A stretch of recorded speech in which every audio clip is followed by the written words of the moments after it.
లూకాసు వార్త 5వ అధ్యాయము. లూకాసు వార్త 5వ అధ్యాయము మొదటి వచనం నుంచి చదువుతున్నాను, చిత్తగించండి. జన సమూహము దేవుని వాక్యము వినుచు ఆయన మీద పడుచుండగా, ఆయన గెన్నేసరేతు సరస్సు తీరమున నిలిచి ఆ సరస్సు తీరముననున్న 2 దోణెలను చూచెను. జాలరులు వాటిలో నుండి దిగి తమ వలలు కడుగుచుండిరి. ఆయన ఆ దోణెలలో సీమోనుదైన ఒక దోణి ఎక్కి దరి నుండి కొంచెము త్రోయమని అతనిని అడిగి కూర్చుండి దోణిలో నుండి జన సమూహములకు బోధించుచుండెను. ఆయన బోధించుట చాలించిన తరువాత, నీవు దోణెను లోతునకు నడిపించి చేపలు పట్టుటకు మీ వలలు వేయుడని సీమోనుతో చెప్పగా, సీమోను ఏలినవాడా, రాత్రి అంతయు మేము ప్రయాసపడితిమి గాని మాకేమీ దొరకలేదు. అయినను నీ మాట చొప్పున వలలు వేతునని ఆయనతో చెప్పెను. వారు అలాగు చేసి విస్తారమైన చేపలు పట్టిరి. అందుచేత వారి వలలు పిగిలిపోవుచుండగా వారు వేరొక దోణిలోనున్న తమ పాలివారు వచ్చి తమకు సహాయము చేయవలెనని వారికి సంజ్ఞలు చేసిరి. వారు వచ్చి 2 దోణెలు మునుగునట్లు నింపిరి. యేసు ప్రభువారు సువార్త ప్రకటిస్తూ దేవుని రాజ్య వార్తను ప్రకటిస్తున్నటువంటి దినములవి.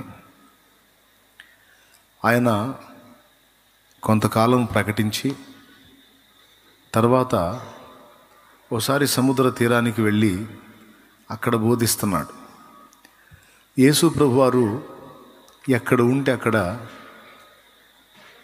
దీపం చుట్టూ పురుగుల్లాగా ఆయన చుట్టూ జనావళి సమృద్ధిగా ఉండేవాళ్ళు. ఆ జనాలు ఎంత తాకిడి పెరిగిందంటే, యేసు ప్రభు సముద్ర తీరాల్లోనూ కొండల దగ్గర సమాజ మందిరాల్లో ఈ 3 ప్రదేశాల్లో ఆయన బోధించాడు. ఎక్కువ సముద్ర తీరంలో, కొండల దగ్గర, సమాజ మందిరాల్లో ఎక్కువ బోధించాడు. సముద్ర తీరంలో వాస్తవంగా ఈ అలల శబ్దం ఉంటుంది ఎక్కువ. అలల శబ్దం ఉన్న దగ్గర అసలు మనిషి మాట మనిషికి వినబడదు. అయితే సముద్రం దగ్గరలోకి పోతే సౌండ్ వినపడిద్ది, కానీ కొంచెం దూరంలో ఉంటే కొద్దిగా సౌండ్ తక్కువ ఉంటుంది. అందులో అక్కడ సముద్రం అని చెప్పబడుతున్నవి పెద్ద సముద్రాలు ఏం కాదు, చిన్న సముద్రాలే అవి. అయితే ఇక్కడ మనకి కనపడేటువంటి సముద్రాలంత ఫోర్స్ అది ఉండదు. అయితే సముద్రాల మీద ఒక సౌకర్యం ఉంటుంది, గాలి తీవ్రంగా వస్తూ ఉంటుంది. ఈ సౌండ్ సిస్టమ్ ఈరోజు ఉంది మనకి, చక్కగా మాట్లాడుకోవడానికి అనుకూలంగా. అప్పట్లో విస్తారమైన జన సమూహానికి ఒక వ్యక్తి స్వరము వినబడాలంటే సామాన్యమైన విషయం కాదు కదా, కష్టం. అందుకని వాళ్ళు ఏం చేసేవాళ్ళు అంటే గాలి వాలు చూసుకునేవాళ్ళు. గాలి ఇటు వేస్తుందనుకో, మనం ఈ ప్రక్క నుండి మాట్లాడినట్లయితే ఈ గాలి ఎంతవరకు ప్రయాణం చేసిందో మనుషుల మీదకి, అంతమంది మీదకి వాయిస్ వెళ్ళిద్ది. స్వరం పెంచి కొద్దిగా బిగ్గరగా మాట్లాడితే చాలామందికి ఆ మాటలు రీచ్ అయ్యే అవకాశం ఉంటుంది. కొండల దగ్గర కూడా సౌకర్యం ఉంది, ప్రతిధ్వని ఉంటుంది కొండల దగ్గర. ఇంకొకటి, కొండల దగ్గర కూడా గాలి బాగా వస్తుంది. గాలి వాలు చూడటం, అక్కడ నిలబడి మాట్లాడటం. ఇక మాట్లాడుతూ ఉంటే అందరి చెవులకు అది చేరుతూ ఉంటుంది. అక్కడ 2 విధములైన వాయువు పనిచేస్తుంది. ఒకటి భౌతికమైన గాలి, రెండవది పరిశుద్ధాత్మ వాయువు. యేసు నోరు తెరిచినప్పుడు పరిశుద్ధాత్మ వాయువు వీస్తుంది. పరిశుద్ధాత్మ వాయువు వీస్తుంది. ఆయన వెల్లడి చేసిన మాటలు ప్రజల చెవుల్లోకి ఆయన చేరవేస్తాడు. అయితే తీర ప్రాంతాల్లోనూ కొండల దగ్గర ఈ గాలి వాటం చూసుకొని మాట్లాడితే ఎక్కువ మందికి మన మాటలు రీచ్ అయ్యే అవకాశం ఉంటుంది. మరి సౌండ్ సిస్టమ్స్ లేవు, అప్పుడు స్పీకర్స్ ఇవన్నీ ఏం లేవు. కాబట్టి తీర ప్రాంతంలో మాట్లాడుతున్నాడు. ఆయన ఎక్కడుంటే అక్కడ గుంపులు గుంపులు గుంపులు గుంపులు జనం ఉండేవాళ్ళు. ఆయన నోట నుండి వచ్చేటువంటి జీవసహితమైన మాటలు, అధికారం కలిగిన మాటలు అనేక మందిని ఆకర్షించినాయి. ఆయన ప్రవర్తన, ఆయన వ్యవహారం మొత్తం చాలామందికి ఆశ్చర్యాన్ని కలిగించింది. ఆయన ఆ సముద్ర తీరంలో మాట్లాడుతున్నప్పుడు జన సమూహములు కిక్కిరిసి వచ్చారు. ఆయన మీద పడుతున్నారు. ఆ మాటలు వినటానికి గుంపులు గుంపులుగా ముందుకు వచ్చి ఒకరినొకరు తోసుకుంటూ ఆయన మీద పడుతున్నారు. అప్పుడు మీద పడటం, అటు ఇటు కదలటం, శబ్దాలు చేయటం అనేది చేస్తే వాక్యం చెప్పే వ్యక్తి కొంచెం అభ్యంతరంగా ఉంటుంది. కొంచెం ఎడంగానే ఉండాలి. మాట్లాడే వ్యక్తికి అన్ని విధాల సౌకర్యం ఉండాలి. అక్కడ అన్కంఫర్ట్గా ఉంది పరిస్థితి. కాబట్టి అటు చూశాడు. సముద్రంకి వెళ్ళి 2 దోణిలు ఉన్నాయి. జాలర్లు వలలు శుభ్రం చేసుకుంటున్నారు. యేసు ప్రభు వారు ఆ దోణిల్ని చూసి అక్కడికి వెళ్ళి, సీమోనుదైన దోణె అడిగి ఎక్కి దరి నుండి కొంచెం లోపలికి తోయ్యా, ఈ జనసమూహం మీద పడుతున్నారంటే ఆయన తన దోణిలో ప్రభువుని ఎక్కించుకొని దరి నుంచి కొంచెం నీళ్ళలోకి తోశాడు దోణిని. నీళ్ళలోనికి వచ్చిన తర్వాత ఇక జనం నీళ్ళలోకి వచ్చి పడలేరుగా. ఇక జనాలు ఒడ్డునే ఆగిపోయారు. ఆయన నీళ్ళలో దోణిలో ఉండి మాట్లాడాడు. వాళ్ళకి చెప్పాల్సిన విషయాలన్నీ చెప్పి వాళ్ళని పంపించి, అవి ఖాళీ దోణిలు. ఆ ఖాళీ దోణిల్ని నింపటానికి మొదలుపెట్టాడు. దోణెల్లో చూస్తే అర్థమైపోయింది చేపలు లేవు. చేపలుంటే ముందు ఆ చేపల్ని తీసుకెళ్ళి వాటిని అమ్ముకునే పనిలో ఉండేవాళ్ళు జాలర్లు. చేపలు లేవు. వలలు శుభ్రం చేసుకుంటున్నారు. మళ్ళా నైట్కి మళ్ళా చేపల వేటకి వెళ్ళాలి కదా. కాబట్టి వలలు శుభ్రం చేసుకుంటా ఉన్నారు ఖాళీగా. ప్రభువుకి స్తోత్రం చెప్పండి, గట్టిగా చెప్పండి. వలలు శుభ్రం చేసుకుంటా ఉన్నారు. సీమోను దోణికి కూర్చున్నాడు కదా, దోణిలో అంత ఖాళీ. సరే, దరి నుండి కొంచెం లోనికి పడవను నడిపించి వలలేయమన్నాడు. వాస్తవంగా వాళ్ళు ఆ రాత్రంతా కూడా ప్రయాసపడ్డారు. చాలా లోతులోకి వెళ్ళి వేటాడటానికి ప్రయత్నించారు, చేపల వేట. కానీ ఒక్క చేప కూడా పడలా.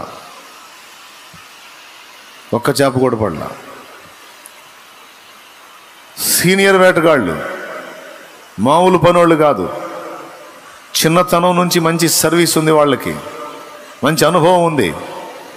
ఎక్కడ చేపలు ఉంటాయో, ఏ జాతి చేపలు ఉంటాయో, ఏ సైజులో ఉంటాయో, ఏ టైంలో ఎంత ఉంటాయో అన్నీ ఎరిగినటువంటి వాళ్ళు. అలాంటి సీనియర్స్. కానీ రాత్రంతా వేటాడారు, ఒక చేప పడలా. మరి రెక్కాడితే కానీ డొక్కాడదు అంటారు కదా. వాళ్ళకేమో చేపలు పడితే కానీ డొక్కాడదనమాట. కానీ ఏం పడలా. వారి ప్రయాసంతా నిష్ఫలమైంది. అంతకు మునుపు రాత్రి అప్పటికి ఉండబట్టలేక సీమోన్ అన్నాడు, బోధకుడా, రాత్రంతా చేపలు పట్టడానికి మేము ప్రయాసపడ్డాం, కానీ ఒకటి కూడా పడలేదు. అయినను నీ మాట చొప్పున వలలు వేతును అన్నాడు ఆయన.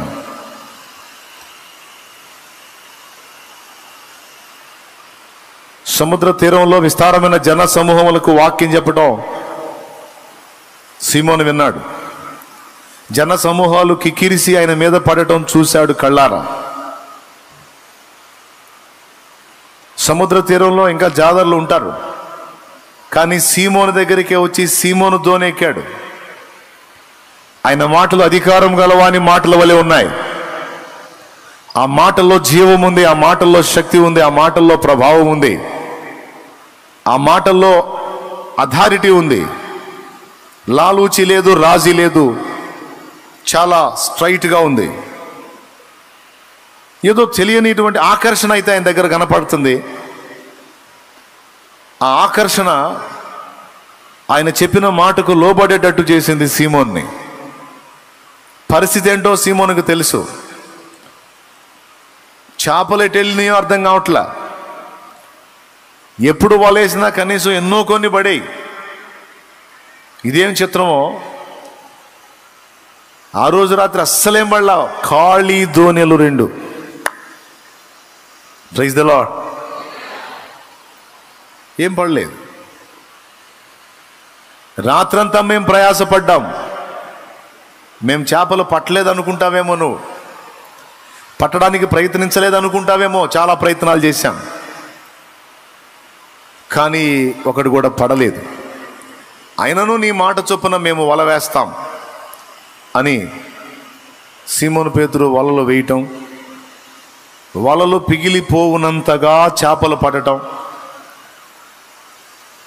ఆ చేపలు పడినటువంటి వలను బయటికి లాగడానికి, ఆ చేపల్ని నింపడానికి వీళ్ళ దోణె సరిపోక సమీపంలో ఉన్న మరొక దోణె వాళ్ళని సైగ చేసి పిలిచి వీళ్ళు పట్టినటువంటి చేపలు వాళ్ళ దోణెలో కూడా వేస్తే 2 దోణెలు ఫుల్లుగా నిండిపోయినాయి అంట. ఆయన చూచింది 2 దోణెలని, నింపింది 2 దోణెల్ని. అయితే యేసు ఆ దోణెల్లోనికి ఎక్కక మునుపు అవి ఖాళీ దోణెలు. ఏం దోణెలు? అందరూ కలిసి ప్రభువుని స్తుతించండి గట్టిగా. 2 ఖాళీ దోణెలు. ఆ ఖాళీ దోణెలను చూసి ఒక దోణెను ఆయన అడిగి ఎక్కాడు. యేసు ప్రభు ఒక వ్యక్తిని వాడుకోవాలి అనుకుంటే, ఒక వ్యక్తిని దీవించాలి అనుకుంటే, ఒక వ్యక్తిని ఆశీర్వదించాలి, ఆశీర్వాద కారణంగా చేయాలి అనుకుంటే ఆయన ముందు ఒక పని చేస్తాడు.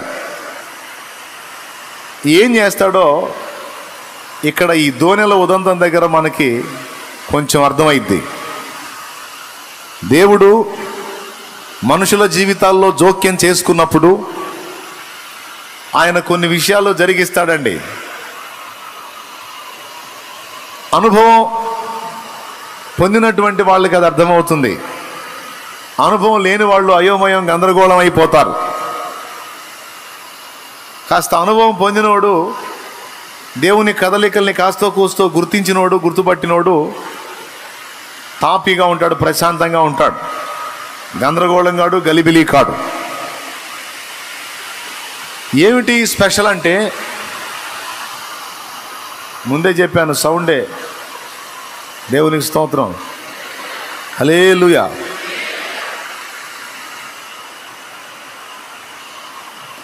నా మాటలు మీకు వినపడుతున్నాయి కదా? ఎంతమందికి వినపడుతున్నాయి? లైవ్లో ఉన్నవాళ్ళు కూడా వందనాలు. Right right right. కిషోర్ అన్న కూడా కనపడుతున్నాడు ఈరోజు, వందనాలు. రైట్, అందరికీ వందనాలు. వైజాగ్ నుంచి ఒక చిన్న బిడ్డ ఉంది, ఎట్టి పరిస్థితుల్లో లైవ్ ఆన్ అవగానే అందుబాటులోకి వచ్చింది. నీ గురించే, దేవునికి స్తోత్రం. నువ్వే ప్రైజ్ ది లార్డ్. లైవ్ ఎప్పుడు ఆన్ అయిద్దని రెడీగా ఉంటుంది. ఇంకా ఇంకొక తల్లి, ఇంకా చాలామందిని గమనిస్తూ ఉంటాను, లైవ్లో చూస్తూ ఉంటాను అందరినీ. చాలామంది అసలు మమ్మల్ని కనిపెడతారా లేదని డౌట్ కొంతమందికి. అందరినీ చూస్తూ ఉంటాను, ఎవరెవరు వచ్చారు, ఎవరెవరు రాలేదు, అన్ని ఫేసులు నా ఎదురుగా ఉంటుంది స్క్రీన్. మంచిది, అందరూ కలిసి మీరు కూడా స్తోత్రం చెప్పండి, చేతులెత్తి. రైట్, చూశారు మరి, మిమ్మల్ని చెప్పండి, మా వాళ్ళు చెబుతున్నారు ఇక్కడ. రైట్,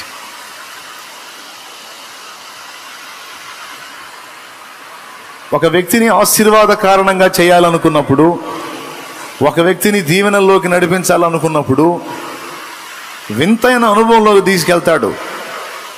ఆ అనుభవాన్ని ఇక్కడ మనకి పరిశుద్ధాత్మ దేవుడు సూచిస్తూ ఉన్నాడు. ఏంటంటే ఖాళీ చేయటం అనే అనుభవం.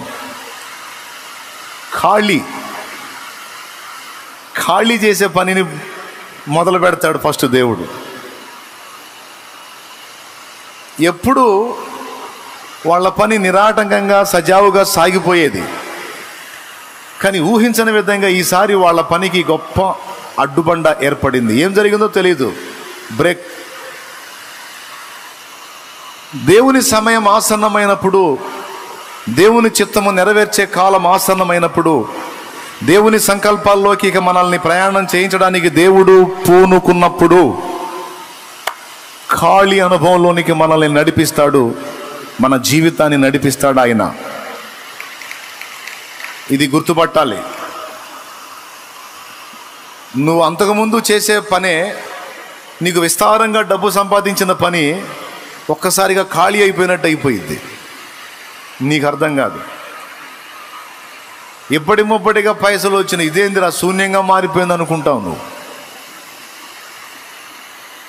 మంచి సీనియారిటీ ఉంటుంది, మంచి అనుభవం ఉంటుంది, చాలా చురుగ్గా ఉంటావు, కానీ బ్రేక్ ఏమీ ఉండదు, అంతా ఒట్టి చేతులు అన్నట్టుగా అయిపోయింది.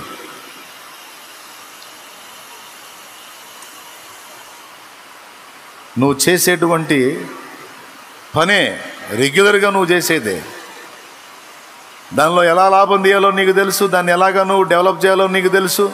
ఇంకా చెప్పాలంటే నీ ఫీల్డ్కు సంబంధించి లేదా నీ పనితనపు జ్ఞానానికి సంబంధించి ఇతరులకు కూడా సలహాలు ఇవ్వగలిగేంత స్థాయి. చిత్రం ఏంటంటే నీకే ఏం అర్థం కాని అయోమయంలో పడ్డట్టు అయిపోయింది పరిస్థితి. ఖాళీ. జీవితంలో ఏ ఏ విషయాల్లో ఖాళీలు చేస్తాడో చూడండి ఆయన. బ్రతుకు తెరువు విషయంలో ఖాళీ. కొంతమంది పట్ల స్పెషల్గా ప్లాన్ ఉంటుంది ఆయనకి. మనమేం ప్రార్థన చేస్తుంటాం, నా వ్యాపారాన్ని దీవించు, నా ఉద్యోగాన్ని దీవించు, నా పనులను దీవించు, నా సంపాదనను దీవించు, నన్ను అలా దీవించు, నన్ను ఇలా దీవించు అని మనం ఎగబడి ప్రార్థన చేస్తుంటాం. మనం చేసే కొద్దీ, ప్రార్థన చేసే కొద్దీ శూన్యం మిగులుతుంటుంది. ఎందుకంటే నిజంగా నిన్ను ఆర్థికంగా దీవించి నీ ద్వారా ఆర్థిక పరంగా పరిచర్య చేయించుకోవాలని ఆయన అనుకుంటే తప్పకుండా అందులో నీకు అభివృద్ధిని చూపిస్తాడు, ప్రార్థనకు జవాబిస్తాడు ఆయన. ఇప్పుడు ఉదాహరణకి ఎస్తేరు పట్ల ప్లాన్ ఉంది. ఎస్తేరు ఒక యూదునికి భార్య అయి ఏదో యూదా జనాంగంలో ఒక స్త్రీగా జీవించడం ఆమె పట్ల దేవుని ఉద్దేశం కాదు. ఒక అన్యుడికి భార్య కావాలి. ఈమె ఇశ్రాయేలీయురాలు, కానీ ఒక అన్యుడికి భార్య కావాలి. ఈమె వెళ్ళి అన్యరాజు దగ్గర రాణి కావాలి. ప్లాన్ అది. తన జనాంగములో నుండి ప్రత్యేకపరిచి తీసుకెళ్ళి అన్యజనుల మధ్యలో పెట్టాడు. ఆ అంతఃపురంలో ఒక యూదుడు ఉండడు, ఒక యూదురాలు ఉండదు. రాజు దగ్గర నుంచి అక్కడున్న దాసదాసి జనాంగం మొత్తం అన్యులే. తన జాతి జనాంగం ఎవరు లేరు అక్కడ. బహుశా ఎస్తేరు అనుకోని ఉండొచ్చు, దేవా నన్ను అక్కడి నుంచి నా జనాంగం మధ్యలో నుండి తీసుకొచ్చి ఇక్కడేసావేంటి తండ్రి, నా వాళ్ళందరి నుంచి నన్ను ఎందుకు వేరు చేశావు, నా వారిని నాకు దూరం చేసి బంధు ప్రేమ విషయములో, ఆత్మీయుల ప్రేమ విషయములో, స్నేహితుల ప్రేమ విషయంలో నన్ను ఎందుకు ఖాళీ చేశావు?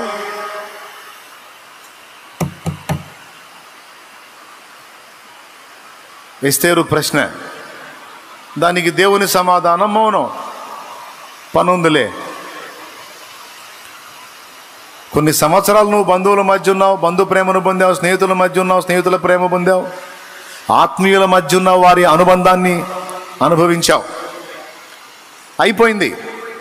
ఇప్పుడు అక్కడి నుంచి నిన్ను ప్రత్యేకపరిచి, నిన్ను స్పెషల్గా దీవించి, నీ ద్వారా వారందరికీ కలగబోయే ప్రమాదము నుండి వారిని నేను కాపాడాలనుకుంటున్నాను. నువ్వు ఎవరైతే ఆత్మీయులు అన్నావో, ఎవరైతే బంధుజనావాళ్ళు అన్నావో, ఎవరైతే సన్నిహితులు అన్నావో, స్నేహితులు అన్నావో, వాళ్ళందరికీ ఒక పెద్ద ముప్పు రాబోతుంది, ఒక పెద్ద గండం రాబోతుంది. ముక్కుమ్మడిగా ఒక్కసారి వాళ్ళందరికీ మరణము తటస్థించబోతుంది. గనుక వారందరూ బ్రతుకున్నట్లు వారందరి క్షేమాన్ని కోరి నిన్ను వారి నుండి ఎడం చేసి కొంచెం నీకు దుఃఖాన్ని, బాధని, ఆవేదనని నేను కలిగించాను. తప్పదు నా కుమారి, అన్నీ దొరికే ఆ ప్రదేశంలో ఉండి ఎవరి మైండ్ ఏంటో తెలియదు, ఎవరి బుద్ధులు ఎలా ఉంటాయో తెలియదు, పూర్తిగా కొత్త మనుషులు, కొత్త వాతావరణం. అందులో తీసుకెళ్ళి నిన్ను నేను ఉంచాను. ఎందుకు అంటే నీతో నాకు పనుంది.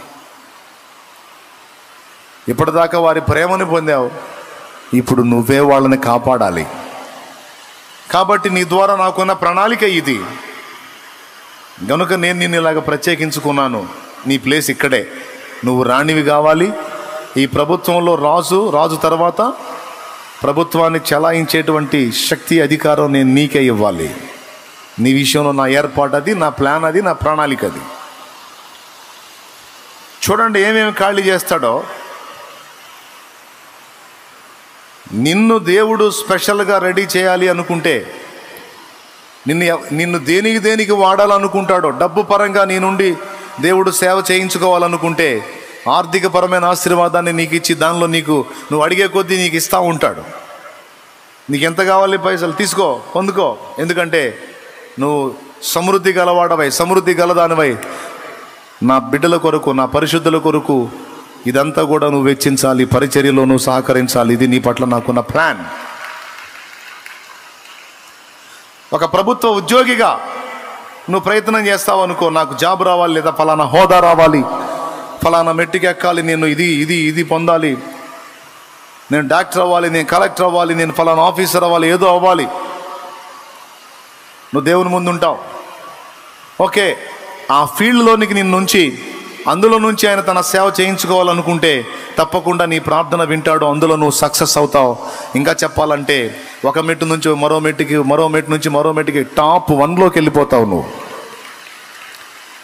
పర్లేదు, మీరు కొట్టపోయిన ఇబ్బంది లేదు. మ్యాటర్ మీకు వినపడుతుంది కదా? ఎంతమందికి వినపడుతుంది? రైట్. టాప్ 1లోకి తీసుకెళ్తాడు నిన్ను. నీ దమ్ము, నువ్వు ఎంతవరకు వెళ్ళగోరితే అంతవరకు తీసుకెళ్తాడు. నువ్వు ప్రయత్నించాలే కానీ సఫలం చేసుకుంటా పోతాడు. నీ విషయమై ఆ ప్రణాళిక ఉంటే, నిన్ను ఆ ఫీల్డ్లో అలా వాడుకోవాలనుకుంటే, యోసేపును అలా బ్లెస్ చేయాలనుకున్నాడు. యోసేపును అలాగ తీసుకెళ్ళాడు. ఐగుప్తు రాజైన ఫరో దగ్గర ఒక ముఖ్య అధికారిగా చేసి పడేశాడు. ఉద్యోగాల కోసం ప్రార్థన చేయకండి అని మా నయ్య బోల్తే మేము ప్రార్థన చేస్తాం, డైలీ చేస్తాం. కష్టపడి చదవాలి, జాబ్ సంపాదించాలి. చెప్తాం కూడా అవసరమైతే పిల్లలకి, చదవండి, జాబ్ సంపాదించండి అని. ఉన్నతమైన ప్రదేశాల్లోకి, ఉన్నతమైన ప్లేసుల్లోనికి దేవుని పిల్లలందరూ ఎక్కాలి. ఎందుకంటే ప్రభు కొరకే. ఆమేన్. చెప్పు గట్టిగా, ప్రభు కొరకే ఎక్కాలి, చదవాలి, చదువు అంతు చూడాలి. ఎందుకంటే ప్రభు కోసమే. ఓకే, మంచి వ్యాపారం ఏర్పాటు చేసావు, వర్ధిల్లాలి. ఎందుకోసం అంటే ప్రభు కోసమే వర్ధిల్లాలి.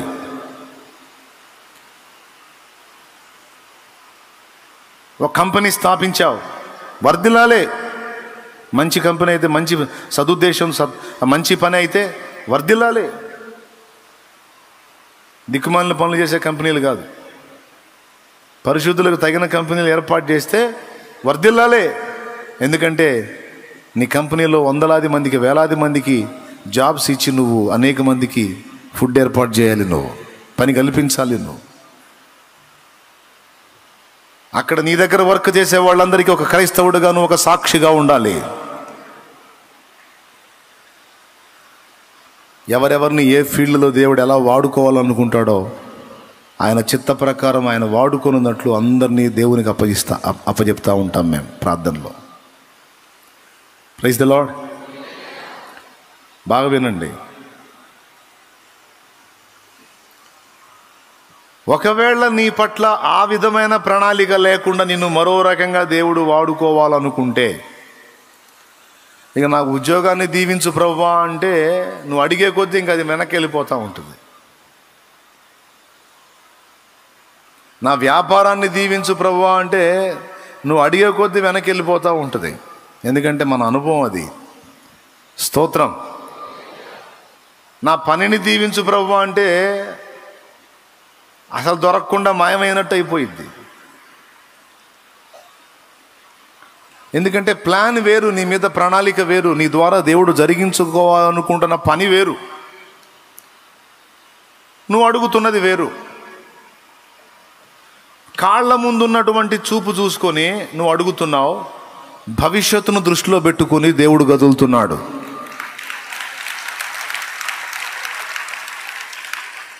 ఈ అడుగు నుంచి నెక్స్ట్ అడుగే నువ్వు చూసుకుంటున్నావు, కానీ సంవత్సరాల తర్వాతి పరిస్థితులను ముందుగానే అంచనా వేసి నిన్ను రెడీ చేసుకుంటున్నాడు దేవుడు. హల్లెలూయా. మనం అనుకుంటాం నా రోజులన్నీ వేస్ట్ అయిపోతున్నాయి, నా టైం అంతా వేస్ట్ అయిపోతుంది, నా జ్ఞానం అంతా వేస్ట్ అయిపోతుంది, నా నాలెడ్జ్ అంతా వేస్ట్ అయిపోతుంది, నా లైఫ్ అంతా వేస్ట్ అయిపోతుంది అని కొంతమందికి ఇన్నర్ ఫీలింగ్. హల్లెలూయా. ఏమి కాదు, ఏమి కాదు.